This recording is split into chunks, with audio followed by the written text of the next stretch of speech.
make a lot of documentaries about anthropogenic climate change. We make a lot of films where climate disaster is the backdrop, but yet we're very slow to pivot to make the work in a more sustainable way.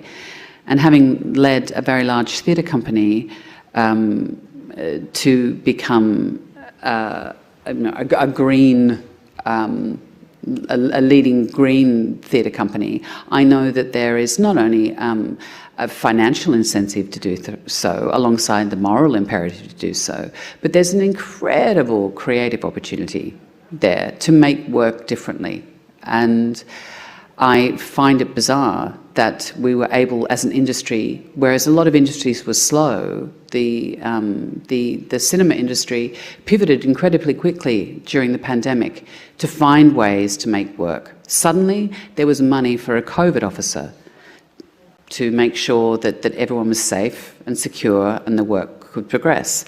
And I would just say, as a conversational gambit, why don't we have a green officer to make sure that there's embedded in pre-production?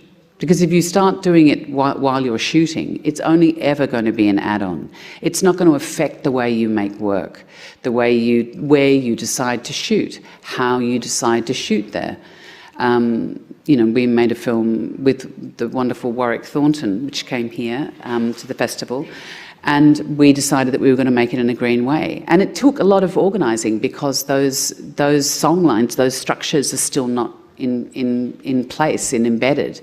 And we had to do a lot of planning. And it cost us a little bit of money, but in the end, it also saved us a bit of money. So it became cost neutral.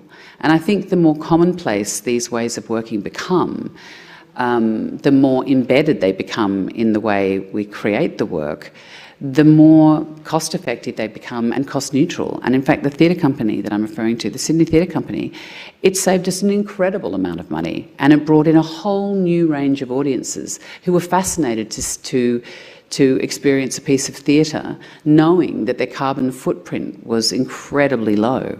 Because obviously theatre it happens under lights, and it's it's an intensive user of electricity, and knowing that is actually good for the planet and enjoyable. It's not hair shirt. You start to affect the way people think about what they can do in their own small way at home. But I do think it's upon us as an industry. And so I think if we start to embed those things in the way we make work, the work will be energised by it.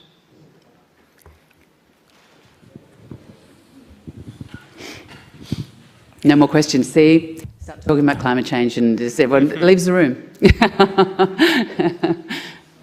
It's sexy, I promise you.